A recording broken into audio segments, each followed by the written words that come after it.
most well-recognized building at CERN is certainly the globe of science and innovation. Considered CERN's headquarters, this incredible building is 40 meters in diameter and 27 meters high. In addition to the dome shape, this structure also has a hole in the top, which is covered by glass. When specially constructed, magnetic models of the CERN dome were placed in a vacuum chamber and high-voltage electricity was applied, some amazing plasma formations developed.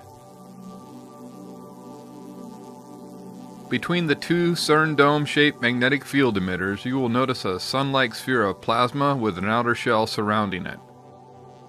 Then you will notice a disk of plasma around the equator of this sphere, as well as axial jets being emitted from the nucleus of the reaction. In addition, this plasma structure spins at high speeds, and solar flare-like emissions are also seen coming from the core of the reaction. Experimental parameters such as spacing and orientation of the emitters were varied to see what effects these changes had on the plasma formations that developed.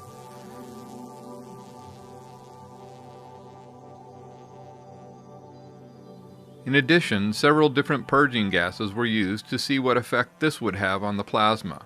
The gases tried thus far include ordinary air, argon, hydrogen, and helium.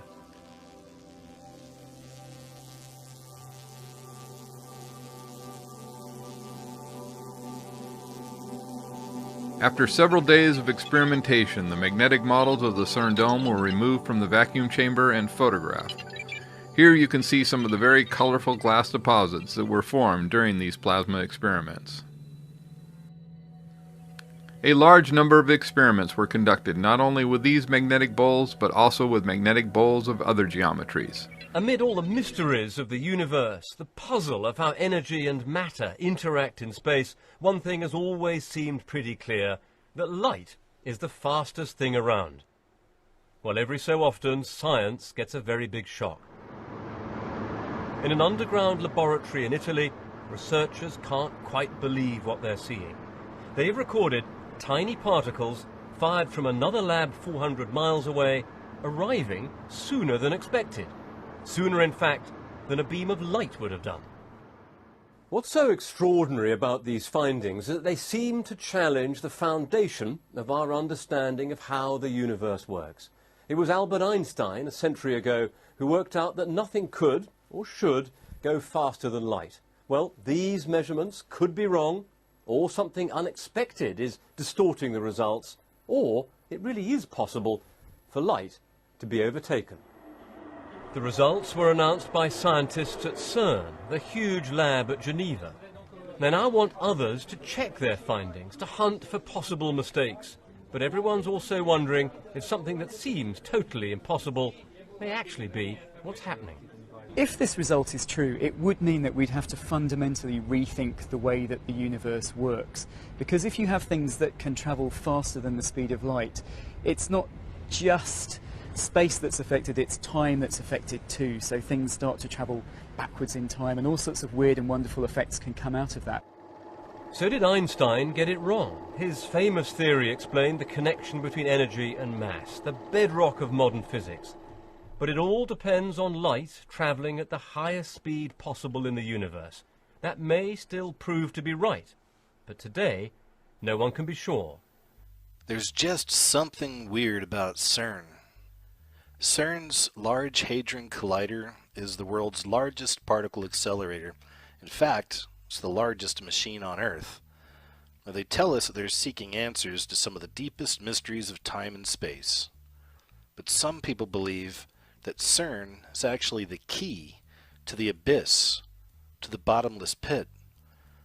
And what they're going to do with CERN is allow the beast to rise from the abyss. They tell us that the idea is to recreate the circumstances right after the so-called Big Bang, or the beginning of the universe. They also claim to have already discovered the God particle. But what's really going on with CERN? Operatic dance performance filmed inside CERN. Symmetry tells the story of a CERN researcher who rediscovers love through the song and dance of the infinite cosmos. But what's really going on with CERN? So isn't it interesting that right around the time that CERN is about to activate the Large Hadron Collider once again, we find this, what seems to be strange ritual taking place actually inside of CERN. Let's take another look at this. Symmetry is an operatic sci-fi dance performance based on the work being performed at CERN. It follows Lucas, played by the film's choreographer Lucas Timilak, a CERN physicist hard at work using the LHC to search for the smallest particle in existence, when a ghostly woman played by soprano Claron McFadden appears. I want to show you a little bit of this footage. You can decide for yourself. Now this right here is the very beginning of the video, and I thought it was interesting because right here in the very beginning we find Saturn's ring. Check this out. In the search for the smallest particle. Boom. Right. And now check this out. Watch the way these people are dancing.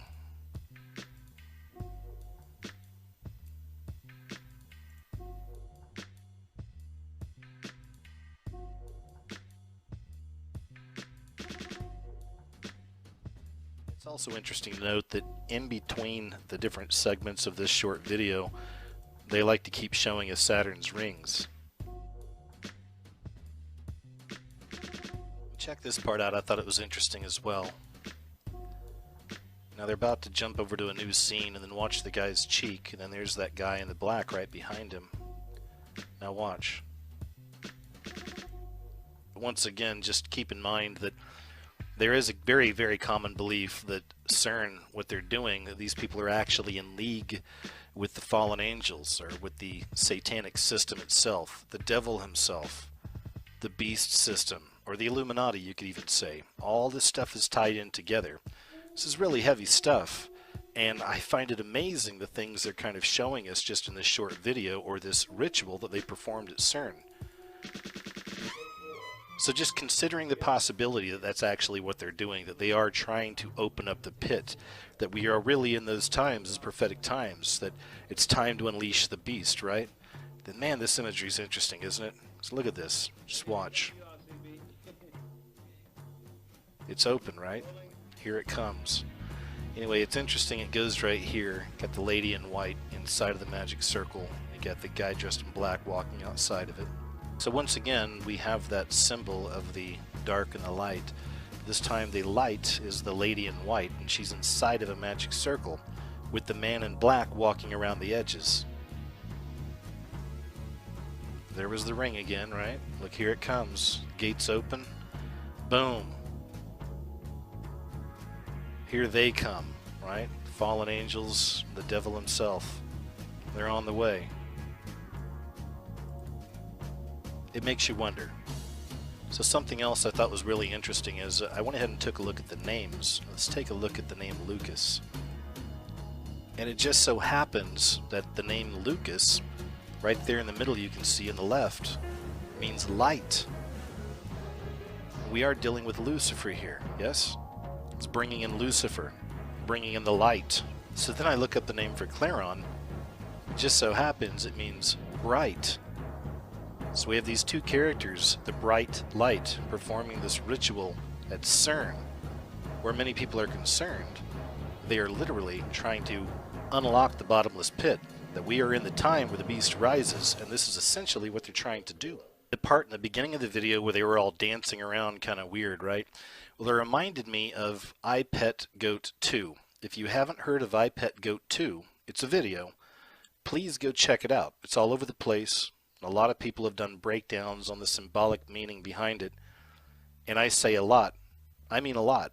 And that's okay, because it's just that deep. This is some really deep occult stuff with I Pet Goat 2. There's a lot of different meanings going on there. And many of us do believe that it's truly a spiritual message, essentially laying out the times we're in.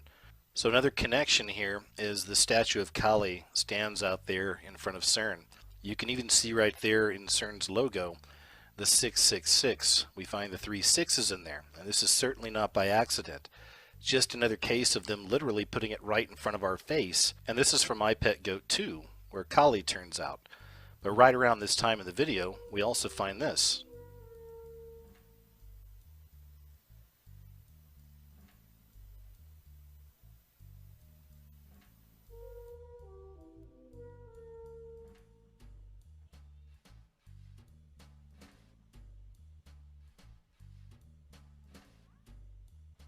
back and show you another symbol that happened right there.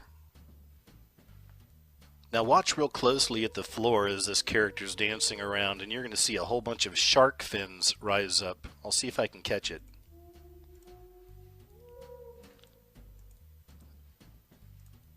And there they are. You see, those are shark fins surrounding him.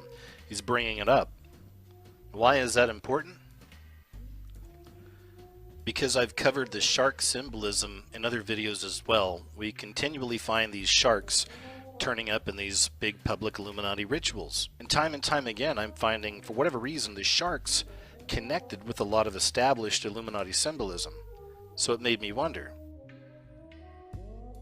From the example in iPet Goat 2 with the shark fins, the connection with Kali, the connection with the LHC, the possibility that they're unlocking the pit, it only makes sense that the shark symbolizes the coming from the pit. But wait, there's more. For those fans of the old television series Lost, there's also a connection there with CERN and the LHC. There was a secret government group called Dharma in the television series Lost that was investigating all the mysteries around this island, this time-traveling island with all these mysteries and magic going on. It makes more sense now to me. I'll say that. So it's also interesting to note that not long ago, Rihanna made news by going outside the gates of the White House, and they made sure to tell us that it was outside the gates. Now the official story here is that she was trying to play some kind of a role of an actress on some TV show she likes. What really stood out here is that she posted this on her Instagram outside the gates, she even said, of the White House. So she's outside the gates of the White House, and she wrote, "Cyrus, let me in. Cyrus, let me in." The Cyrus is symbolic for Osiris. And this brings us back to that connection once again of the Illuminati beast system. Now that connection goes back to Osiris. And of course there's multiple connections between Osiris and this beast system, or the Illuminati in ancient Egypt, the Antichrist, the beast. I mean, essentially it's all one character, but it has so many names. And how many times have we seen that in the movies when somebody meets the devil and the devil says, "Well, I go by many names." It does. That also puts a new perspective on the whole idea of Miley Cyrus, right? Cyrus. She's really blown up over the last few years, and she's always got that tongue sticking out. And even more interesting, if you take a close look at Rihanna's dress and the pattern, well, what does that look like to you? It looks just like this. Cyrus, let me in, at the gate. The beast wants to be free. The beast wants the gate to be open. The beast wants out of the pit. Here they come.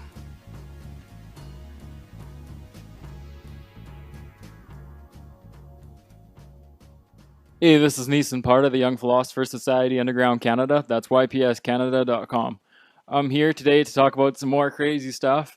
What I want to talk about today ties in with CERN, quantum computers, the atom, and how it all comes from dead people, apparently. Now, I know you're probably thinking, old Neeson's gone crazy here, but I'm just looking in these people's own writings and their books and all this different stuff, and this is where I'm finding this information and just kind of connecting the dots. So, the first thing I want to talk about is this guy. His name was C.W. Leadbeater, or Charles Webster Leadbeater. He was a huge proponent of Helena Blavatsky and the occult in general. If you just scan down to the bottom here and look at all these different books, you can see that, you know, he talks about everything from dreams to the occultic in chemistry and a message from the unseen. He just has a whole bunch of stuff here. And the thing I want to talk about today is the messages from the unseen. And so what I'm doing in a lot of my writings, just to give you an idea of where I'm coming from a lot of this stuff, the whole thing on philosophy is that's what our society, that's what all this stuff revolves around, is philosophy. And it seems to me like when I go into about the year 1000 onward, you know, it's all philosophers who are developing mathematical science concepts, all this different stuff. You know, it's philosophy. We're living in a philosopher's world. Hence the reason that I created the Young Philosopher Society. It's supposed to be kind of an angle to go at these guys from their own level. Anyways, so I was looking into some of this guy's writings, you know, and it's absolutely mind-boggling what he's talking about here. Just to give you an example, in this book, Messages from the Unseen by this guy, you just scan down here for a little bit, and it's right around the 1%. And so he's talking about the astral projection, all this different stuff, and how it's being used to talk with dead people. And here it is. It says, I am not for a moment denying that sometimes useful information has been communicated from the unseen world. I have read books of quite a number of valuable facts being given to us by dead people to the living. Indeed, I happen to know personally one or two of such cases. For example, many years ago when General Drayson and I were fellow members of the London Lodge, he received from some dead astronomer an exceedingly valuable statement about what it is called for the second rotation of the Earth. And it just goes on about how truthful this is and all that. But even further, he goes on and talks about the creation of the atom. And he says another case is that the book written by a certain Mr. Babbitt in America called The Principles of Light and Color. He is rather fantastic in many ways, but we find a number of statements in which that the book are untrue. And I am told that he received them in a number of ways. I do not know what way exactly, through spiritualistic influence, inspiration, or teaching. For one thing, he was the first man, so far as we know, to depict a physical ultimate atom. We find drawings in his book in which very closely corresponds to that which our president and I made about 20 years later. And so there you go. Like, these guys are talking about getting information from literal dead people. Now, this is where I believe that the deception actually comes from. You know, it just changes over time of who these people in this astral dimension actually are. You know, they change from aliens, they go from angels, they go from dead people. You know, it's all just a complete deception. In the previous videos, I've talked about how Lucifer uses this rainbow, and that is the deception, you know, because the astral dimension, it consists of these 7 different layers or 7 different dimensions. And, you know, they're just, each layer is a different outlook on deception. You know, it's like you think you're seeing an angel, but it's ultimately just some sort of mechanism, and you're kind of a puppet in there, while the puppet master is Lucifer, just controlling all these different, they're just visions. That's all they are. They're false visions in which people are saying, sorry if I can't elaborate on that a little bit better, but that's pretty much just how I see it. And so the thing about this H.P. Leadbeater and why he's important is I've talked about him in this video I made, Satanic California. And in it I talk about how he elaborates on the 6th root race that Helena Blavatsky was talking about. And here it just says, according to C.W. Leadbeater, a colony will be established in Baja, California by the Theosophical Society under the guidance of masters of ancient wisdom in the 28th century for the intensive selective eugenic breeding of the 6th root race. And it goes on to talk about the Master Moria will be physically incarnate to order of create this Manu or progenitor of the new root race. By that time, the world will be empowered by nuclear power, and there will be a single world government led by a person who will be the reincarnation of Julius Caesar. Now, 2 interesting things about this. First of all, I just read an article here on InfoWars today. Take InfoWars however you want. I don't completely believe everything they say or everything they're about, but they are a good alternative media source because they don't just cover politics. They cover a lot of different stuff. Mostly it is just politics nowadays because that's all people want to hear. But anyways, I found this article on there, and it says that Russian analyst calls for nuclear attack on Yellowstone National Park. The reason I found this interesting was just right below in this little headline here. It says the reason that it would be why they want to attack this Yellowstone is Russian geopolitical analyst Konstantin Sikvov has called for Moscow to launch a nuclear attack on Yellowstone National Park and the San Andreas fault line. And so it's tying in this whole, the reason that, like, that's what I was saying, this root race here, they're talking about the San Andreas fault line breaking off and creating this island of California. And that's what it all ties in with why the chemtrails, I believe, this is just my opinion, but I believe they're kind of driving people out of California right now because they're depopulating the area in order for it to, I don't know, break off, and then they'll reestablish it with this completely satanic colony. You know, that's what it kind of looks like to me, but, you know, interpretation's up to the listener. Another interesting thing about what C.W. Leadbeater said about this society being created in California is he talks about the reincarnation of Julius Caesar. Now, I was actually startled to come across some information in which it said that the very first prototype of CERN was actually, its name was Caesar. Now, I don't know what's going on with these with CERN or what the whole intent or the outcome is going to be.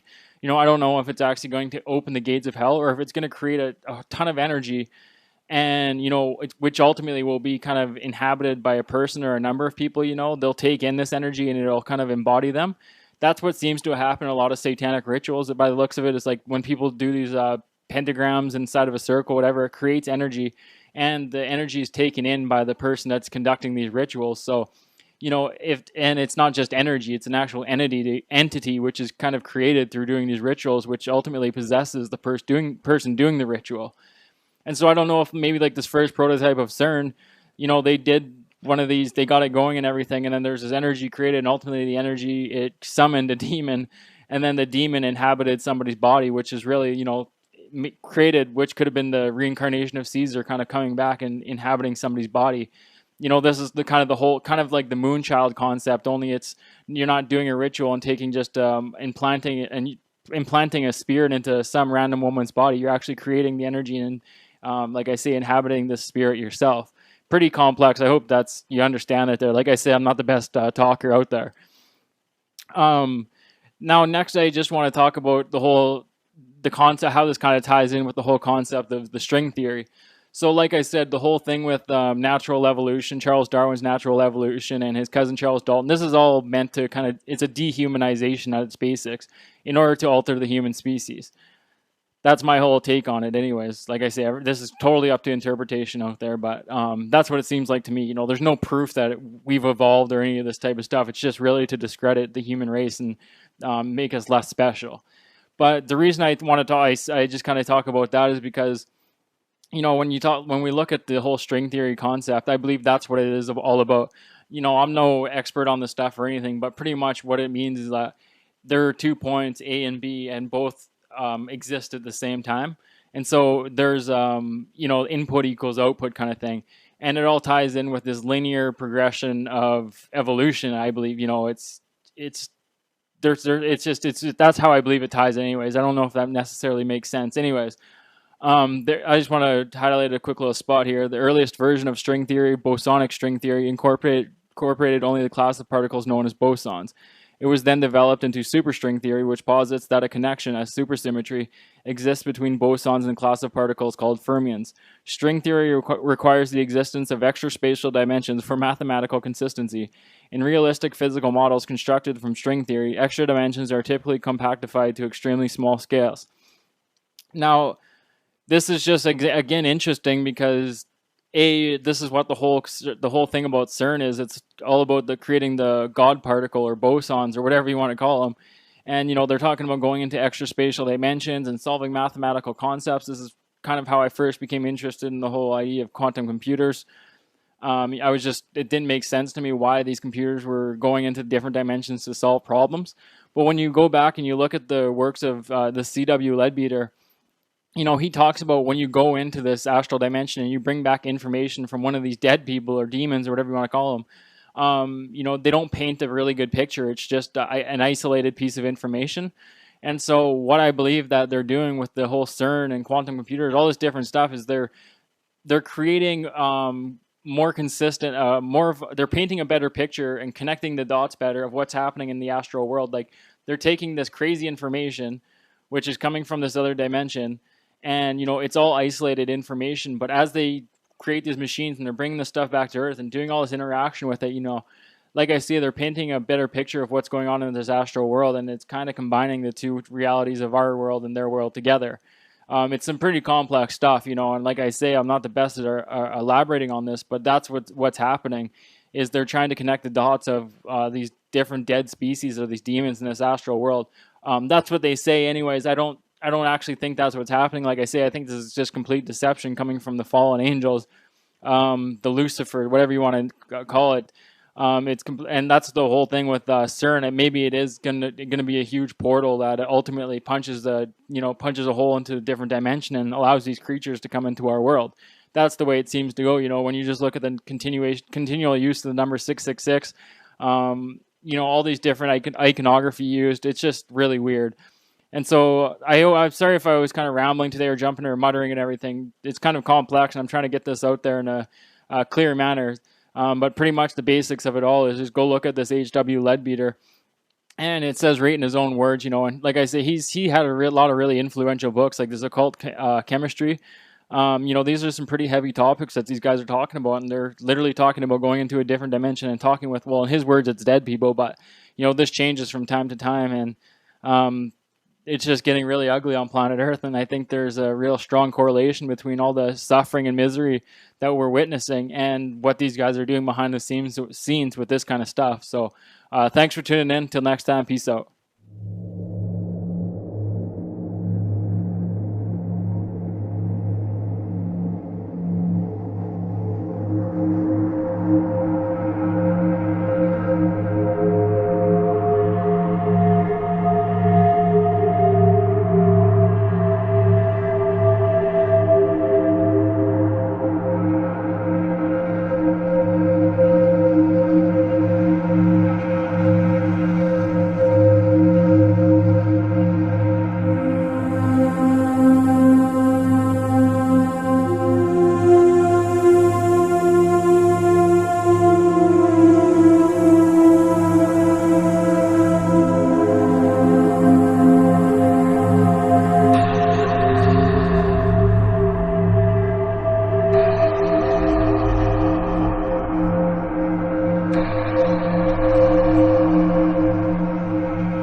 welcome to Freedom Fighter 2127. The LHC Large Hadron Collider discovers new pentaquark particle. Oh, this is interesting. Check out the shape. Pentagram. Scientists at the Large Hadron Collider have announced the discovery of a new particle called the pentaquark. It was first predicted to exist in the 1960s, but much like the Higgs particle before it, the pentaquark eluded science for decades until its detection at the LHC. The discovery, which amounts to a new form of matter, was made by the Hadron Collider's LHCb experiment. The findings have been submitted to the journal Physical Review Letters. In 1964, two physicists, Murray Gell-Mann and George Zweig, independently proposed the existence of the subatomic particles known as quarks. They theorized that key properties of the particles known as baryons and mesons, really, were best explained if they were in turn made up of constituent particles. Zweig coined the term ACEs for the three new hypothesized building blocks, but it was Gell-Mann's name, quark, that stuck. Let's take a look at this thing. That's a better picture of it. This is their official Twitter account, or official Twitter page, whatever. Almost looks like kind of like a blood cell, but if you see here, a little interesting, isn't it?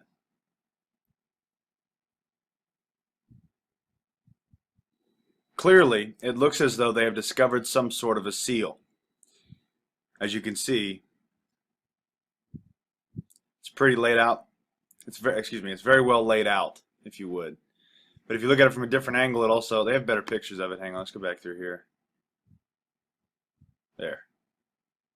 Other pictures of it, I should say. An alternative layout for the pentaquark showing a meson particle, one quark and one antiquark, and baryon, three quarks, weakly bonded together. Oh, how interesting. It's a new discovery day, isn't it? Look at him. Uh-oh, he's got some cross eyes. LHCb spokesman Guy Wilkinson commented the pentaquark is not just any new particle, it represents a way to aggregate quarks, namely the fundamental constituents of ordinary protons and neutrons, in a pattern that has never been observed before in our over 50 years of experimental searches. Studying its properties may allow us to understand better how ordinary matter, the protons and neutrons from which we're all made, is constituted. The LHC powered up again in April following a 2-year shutdown to complete a program of repairs and upgrades.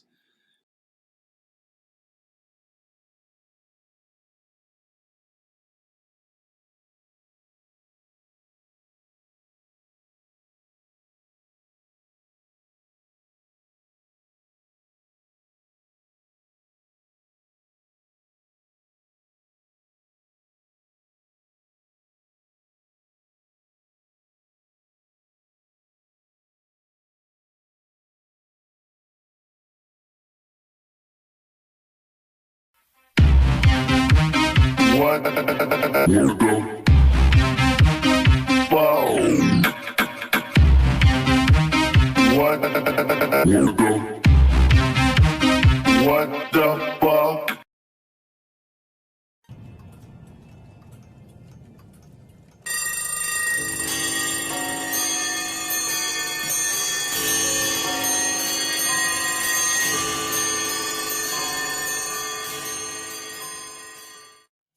Famed science fiction author Whitley Strieber, best known for his books The Hunger and Communion, was out at the theater with his wife Anne and her friend Starfire Tor.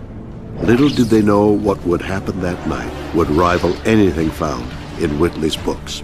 Nothing seems impossible to me anymore. I haven't talked about it very much. After dinner, Anne and her friend went into what they thought was an empty ladies' room. Well, it's a very small room, about 10 by 12.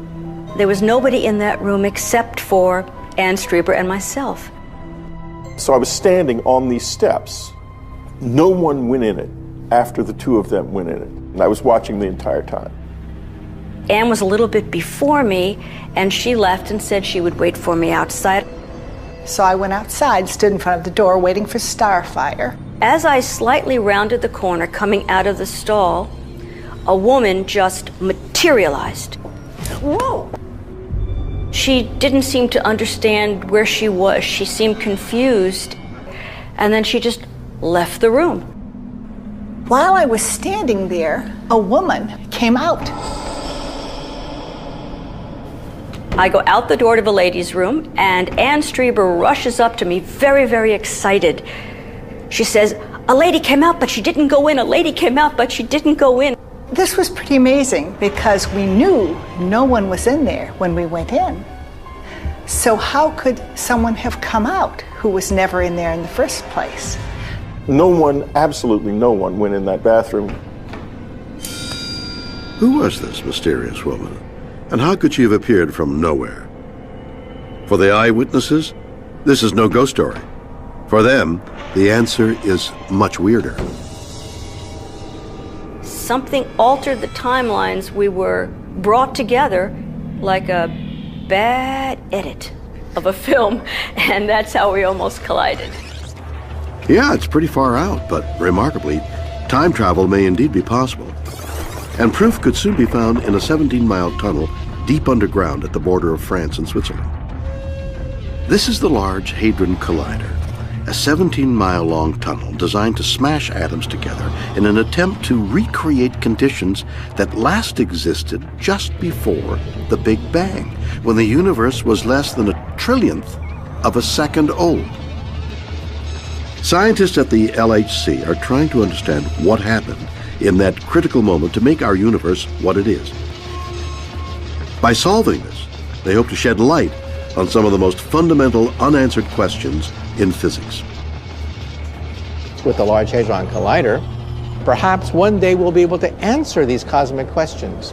What happened before the Big Bang? Is it possible to go through a black hole?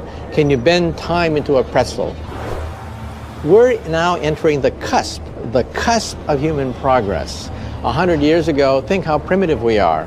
100 years from now, think of how advanced computers, artificial intelligence will be. Right now, we're at the most interesting point in human history, the cusp, when we're going to rocket through the universe. A complete understanding of how the entire universe is really constructed might enable future physicists to find a way to manipulate the fabric of space-time itself and travel into the past or future. But can we really manipulate time? To find out, we first need to investigate time itself. Isaac Newton imagined time as an arrow, always traveling straight forward in one direction. But then Albert Einstein came along and said that time is more like a river that can meander, flow at different speeds, and even eddy back upon itself. Now we look at a river and we think of the spot on the river where we are is something like the present moment. And then upstream from us is the future. This is coming towards us. It's relentless. It's sort of inevitable. In a moment, what was up there is going to be here. And downstream from us, we can think of as the past. So these are events that have already happened. So there you have it. You've got the future, you've got the present moment, you've got the past. Is it possible to go against the flow of time into the future? Or move even further downstream into the past? To do this, a time traveler would need to bend the fabric of space, connecting two distant points to create a theoretical tunnel through space and time known as a wormhole. There are two parallel universes. Perhaps it might be possible to build a gateway between these universes, a wormhole, a shortcut, like the looking glass of Alice. Think of Alice in Wonderland. She had a looking glass and she put her hand through it, and her hand went to the other side of forever. That is a wormhole. But could we manipulate the very fabric of time and space? If we have something called negative matter or negative energy, it might be possible to build a gateway to another universe, a gateway to another point in space or time. Now, of course, in science fiction, we have the dilithium crystals of Star Trek. People talk about spice. People talk about other exotic chemicals that will open these gateways. Well, I'm a physicist. To us, it's negative matter or negative energy. Negative energy we can actually create in the laboratory. It's already been done, but only in microscopic quantities. negative matter we've never seen before. If we can find a negative matter meteorite in outer space, just perhaps, maybe we can harness it to open a gateway to another universe. The only problem is the amount of energy required to punch a hole to the other side of the universe is impossible for us to achieve with our current technology. The trick is to assemble enough positive and negative energy in order to rip open the fabric of space and time. That's really hard. We're talking about the energy of a black hole, the energy of a star, in order to bend time into a pretzel. How do you exploit Einstein's theory of relativity to travel into the future? Well, it turns out it's not that hard to do. Now, it's hard from an engineering point of view. You just need a really fast spaceship, which we don't have. But if you had one, here's what you do. You just go on a long journey and come back home. Remarkably, this is possible because time behaves differently when an object or person travels at high velocity. It's called time dilation. If you move fast enough, your clock will disagree from a clock that's been left at home. A similar thing can happen if you spend a lot of time in a strong gravitational field, like near a black hole, for example.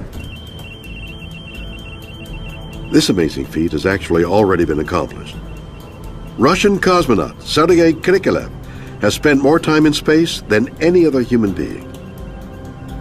From 1988 to 2005, Krikalev spent 803 days orbiting the Earth at high speed. At times, Krikalev was traveling at 17,000 miles per hour. Nowhere near the speed of light, but fast enough to travel forward in time. It's only about 1/50th of a second, so it's almost too small to even notice. But he has aged just a little bit less than, let's say, if he had had a twin brother who had stayed on the ground. He's just a little bit younger than his brother would have been. Using this theory, it may be possible to travel thousands of years into the future. Imagine traveling all the way around the circumference of the Milky Way galaxy, our galaxy. Now, it's very big. It's about 150,000 light years around. So it's going to take a long time. You start accelerating at a rate of 1g, which is the normal force of gravity that you feel just sitting here. So you have this very mild acceleration, but you keep it up long enough, you're eventually going very fast. When you get halfway around, you start decelerating, and after many, many more years, you end up back on Earth where you started from. Here's the thing.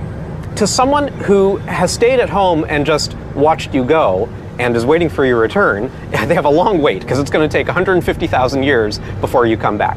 But for you, from your point of view, on board this spaceship, only 23 years will have passed. So, although it seems impossible, time travel is, theoretically at least, real. And the Large Hadron Collider could yet witness science fiction become functioning science fact.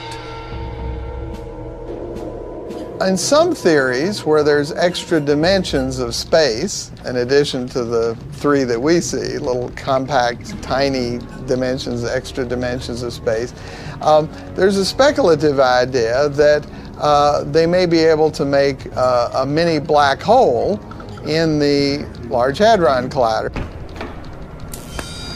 So is it possible the mystery figure that appeared that night in Los Angeles was really a time traveler?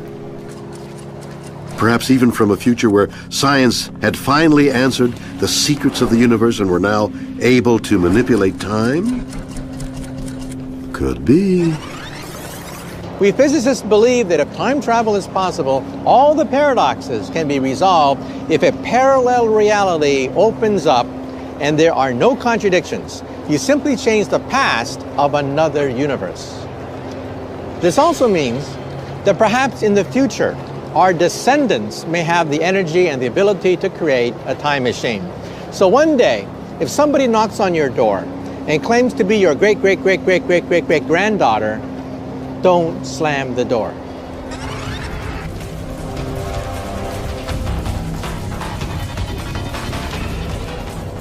August 11th, 2015. We're going to go to the CERN site and look at the current conditions there. Remember they had blown the circuitry that controls one of the large magnets in the Atlas section of the Large Hadron Collider.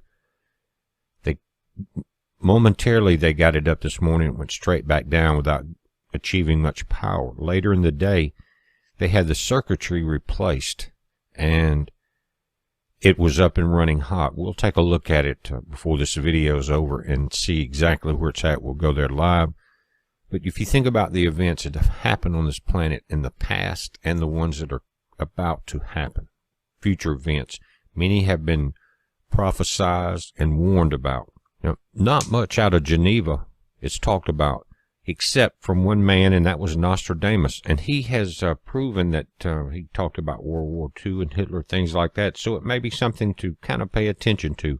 I'm not saying all prophecies are from God, but you never know. But he's been right about a lot of things, and this one's interesting. So let's take a look at it. It says, Quatrain 44. Into English, it says, leave Geneva, every last one of you. That's where CERN is. Saturn from gold to iron will be changed. The opposing ray pause will exterminate all. Before it has started, the sky will show signs.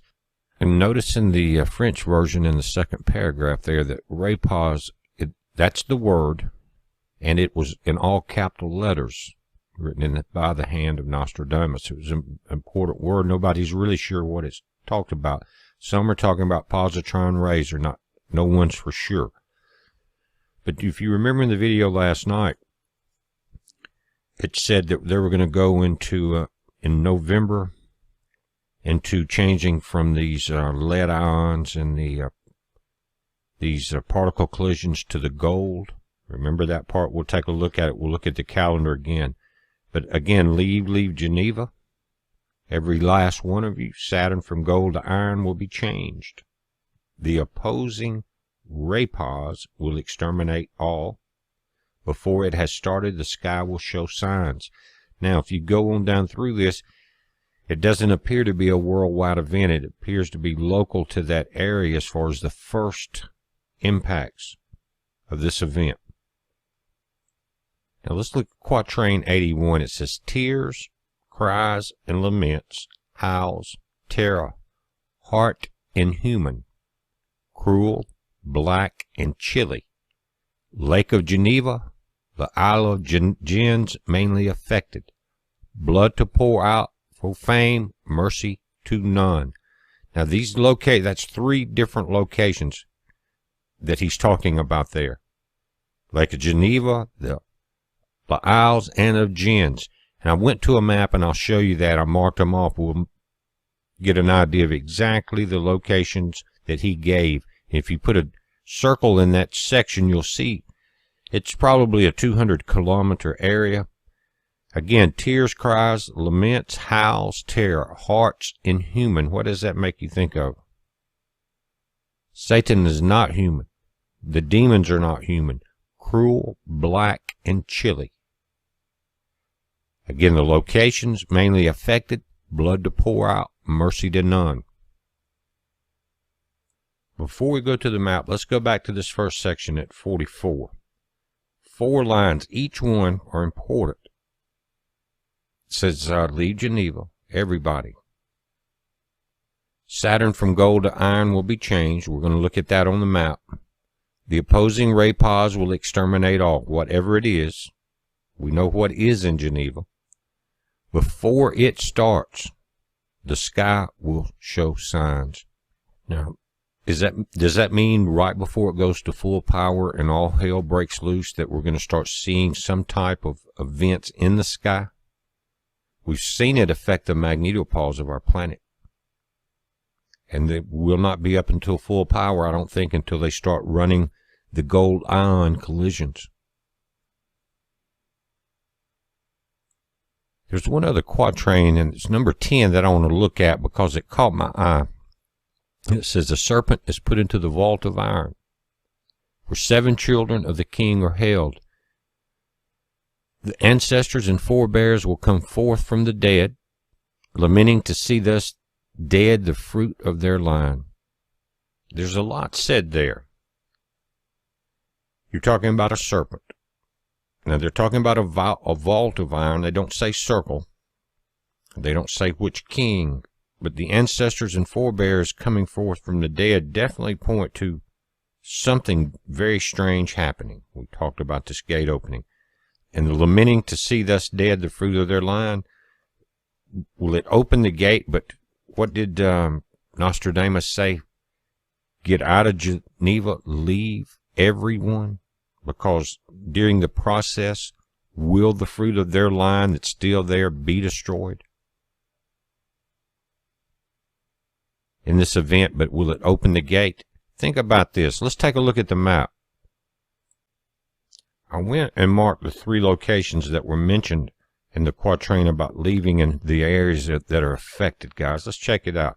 Now, Geneva, Lake Le Mans is what he's talking about there. That area, and CERN is exactly where I've got the bottom pointer and the red.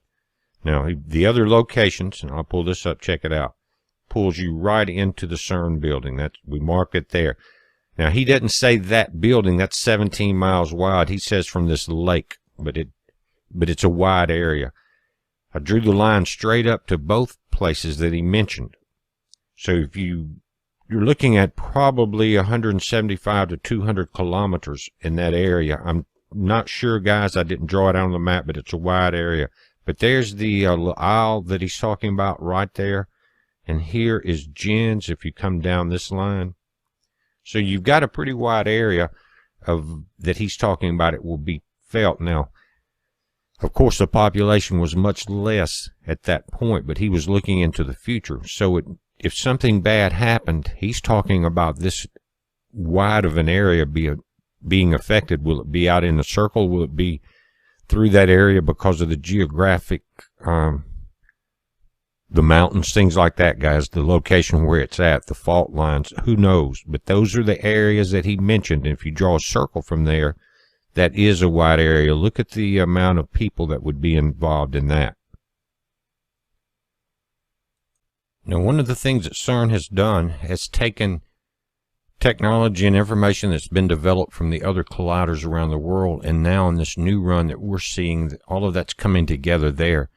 But this is an article that goes back a couple of years. It says Golden Hints About the Early Universe, and this is coming out of Brookhaven. That's here in the United States, guys. It says earlier low energy or HIC experiments using gold. AU plus AU found electric polarization, a small separation of positive and negative charges in the overlap region where the ions collided. This effect was potentially worrying since quantum chromodynamics require chiral or mirror symmetry. There's that word symmetry again. There should be no inherent left or right-handedness resulting from strong force interactions. It should stay the same. However, this quantum chromodynamics, which is the QCD, does allow violations of the symmetry at higher temperatures. Is that what they're trying to do, violate the symmetry? As long as they average out over all the collisions. These violations may have played a role in the early universe, when more matter was produced than antimatter, according to the BNL's Vigdor. Now they're talking about the Big Bang again here, but it says AU plus AU gold. Collisions result in strong magnetic fields. They're about to change. Now, they already have a very strong magnetic field that's 100,000 times more powerful than our planet. Like I said, now they're transferring all this information to Geneva.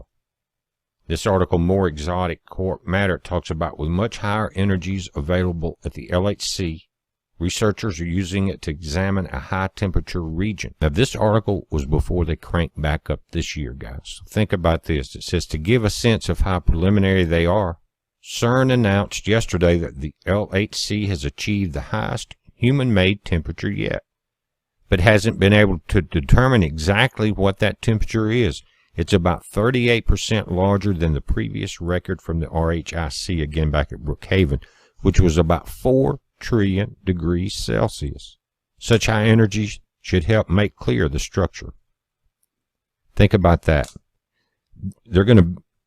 These high temperatures and this luminosity go hand in hand.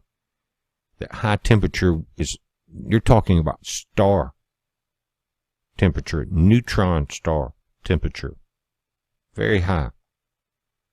Now we're going live to CERN. It's 4:52 as I'm doing this now, Central Time this afternoon. But there's having a ramp down. It says protection dump, multiple system dump. You see that? Trip of the RB8 A78 again.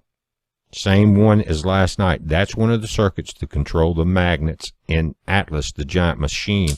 And those magnets in that circuit, if I'm reading the diagram right, they control the beam. In other words, they focus it so that they can match them and create the collisions.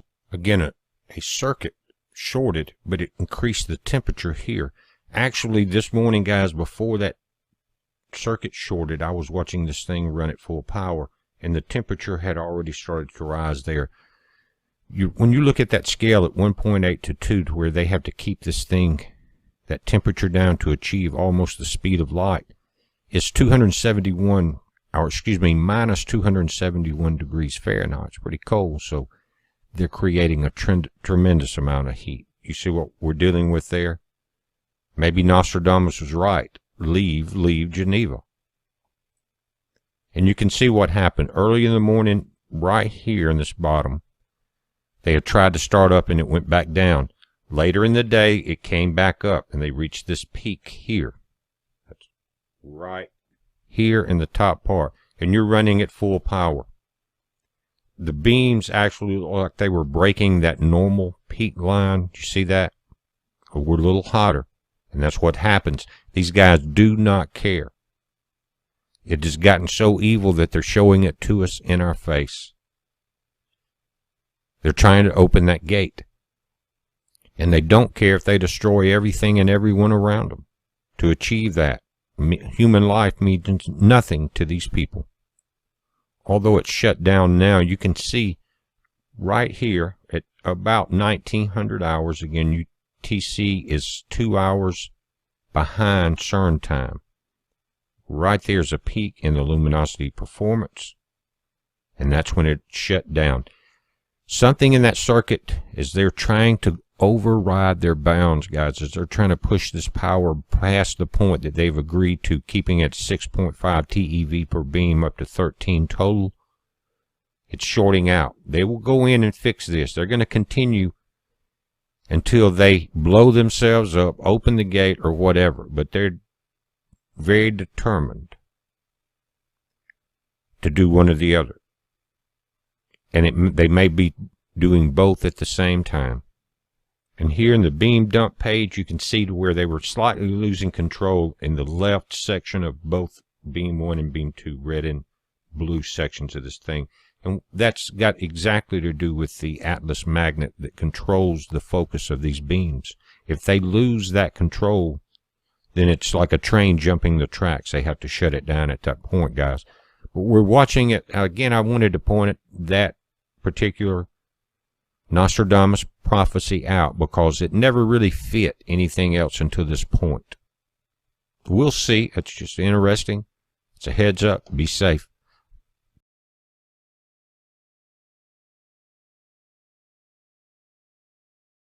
It has only 3 legs.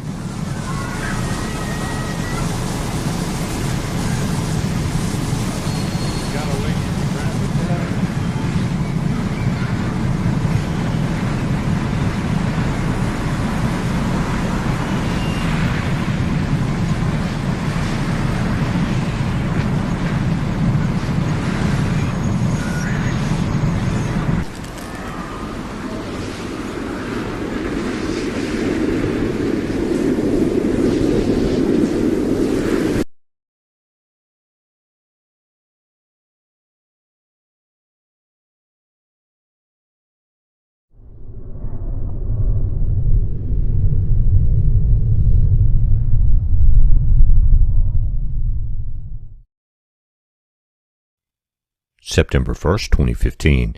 You're looking at images from the SDO. These are Earth-facing, starting back on the 30th.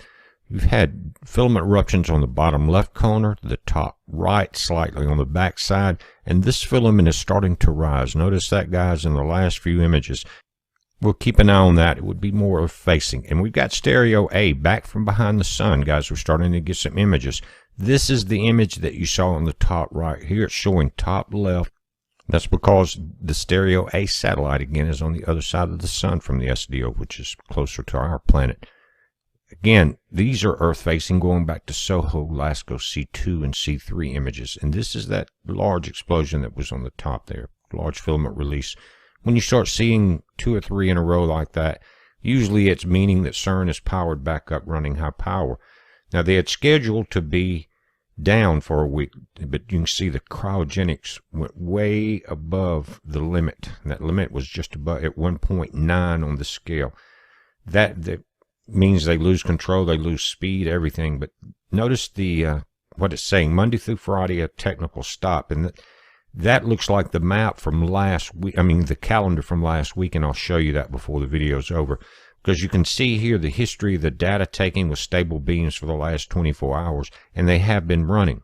So what I'm thinking is they started back up, and because the cryos were out of control, they could not control that low temperature. They had to shut it back down, because you notice the date here. This is Monday, August the 31st. Now, the calendar, it's kind of confusing the way they wrote this, but right there, September the 1st, notice right above that is August 31st.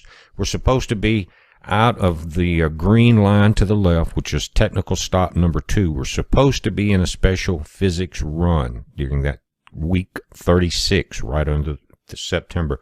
Goes through October, November, around the 16th, starting an ion setup, and it's going to go from proton to gold ion collisions. We'll see how that works out for them. Right now, though, they're supposed to be in a special physics run and out of this technical stop, too. That should have been over and be back into what's called recommissioning with the beams. So we'll see in the next day or two how they come out of this into this, again, special physics run. Now, looking at the Dow Jones, guys, as I'm doing the video at 10 a.m. Central, Dow's down 351.87. They had to invoke Rule 48 again. All the way across the board, European markets are way down 2.7%, 3.27%. The same way in Asia. Everything is down. The Nikkei is down minus 724 or 3.84%. Oil was back in the rise, getting back up around $48, $49 a barrel. It has lost $3.14 back to 46.06. Silver's down, copper's down, gold is slightly up, but it has been falling. It is still, it cannot regain, it will not regain. It's going to continue to go to zero. Now, we're going to talk about all this on the Blog Talk Show coming up in a few minutes at 11 a.m. Central, 12 noon on the East Coast, and 9 a.m. on the West Coast, guys. Check it out. I'll put a link to the Blog Talk Show. We're going to talk about this. We need to pay attention to these stock markets. Major indicator of what this world is getting into. Heads up. Be safe. Serious? Are you serious? Are you concerned about the CERN? Well, it has shut down. I repeat, the CERN has shut down. No beam. And there you see the date. It is already September the 1st, 2015 in Geneva, Switzerland. This could be a September to remember. Matter of fact, I received this information just moments ago. Michael Murphy, who keeps a close eye on this, on the CERN, getting this information to me. There you see the link status of the beam. The global beam permit, the setup beam, the beam presence, the movable device allowed in, the stable beam, all on false. Matter of fact, over here, if you read the statistics, it says comments as of August 31st, 2015, in Geneva, there was a technical stop. I repeat, a technical stop. Something went wrong. Now, actually, Michael Murphy told me he had been watching it all day. They had been running the CERN wide open, not all the way to 99.9% of the speed of light, but running at very high temperatures all day for hours. But now they have put it, it's at a stop. The CERN is down. The CERN is down. A stop, shut down, no beam.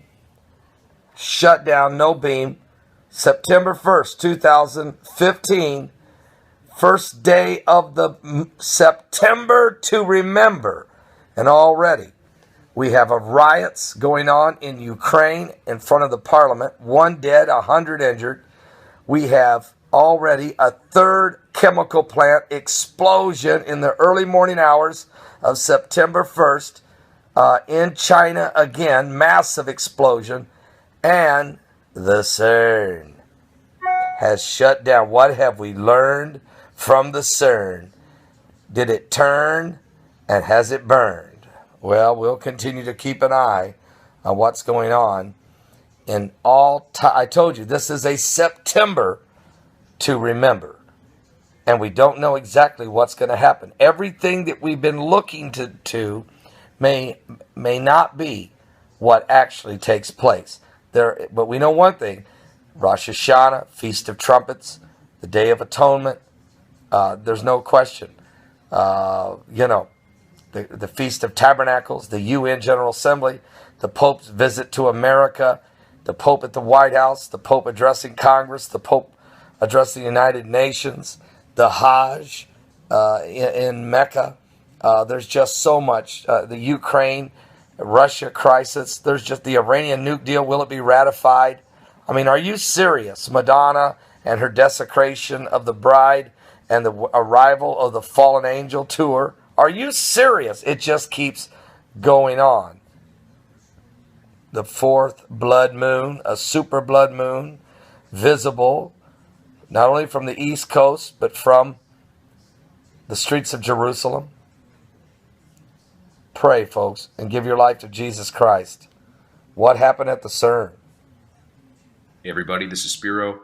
We're looking at a screenshot from yesterday's Large Hadron Collider, otherwise known as CERN. Their live feed here, and you can see a shutdown, no beam, September 1st, 2015. A lot of people are freaking out and are very concerned about CERN, and I'm concerned about CERN. So I understand this. Now, this shutdown was planned. This is a planned shutdown. There is nothing right now at CERN that we're aware of that is wrong or melting down or any kind of crazy stuff like that. This was a planned shutdown. Okay, so this was yesterday's feed here. This is today's feed of CERN, still shut down, no beam, the 2nd of September, 2015, right now. Okay, now I'm going to take you over to the schedule for CERN, the Large Hadron Collider schedule for 2015. Now they have it all broken down and as to months, your days and your week. This number up here represents the last day of each week, right? So this is the 23rd, that means this would be the 24th, and so on. Okay, so let's scroll down here to September. Here we are, the 36th week of the year. This would make this August 31st. This would make this today. Now, this is where I'm at. This is today. I'm in the US. Now, the screenshots that I showed you before, one said the 1st and one said the 2nd because in Geneva, Switzerland, right now it's September 2nd. Okay, so here we are. It's green. September 1st, 2nd, 3rd, 4th. All right. You go right here to the key, technical stop. So you can look here and you can see green, green, technical stop. Since it's planned out in advance, it's on the schedule as a planned stop. That means it was a planned stop. Nothing happened, nothing was overheating or melting down. And I really like the fact that people are keeping a close eye on this. I mean, this is stuff that we need to keep a close eye on. No doubt, CERN, there's a lot more going on there than what we're being told. I've reported on it in the past, and I'm going to continue to report on it in the future. This is probably the biggest thing that I can think of right now, is CERN, realistically, in my honest opinion. So, and we're going to be approaching some dates here. Now, this is the 10th of September, and I'm not exactly sure what this is, but I'm sure you guys are going to tell me in the comments. I hope you do, and I'm going to look into it myself. You guys in the comments, are on top of it as always. You always are putting things in there that I forget or I don't know or whatever. I mean, thank you so much, everybody out there. Well, until next time, this is Spiro, and I just want to give you this CERN update. Nothing is like melting down. It's okay right now. This was a planned shutdown. Peace.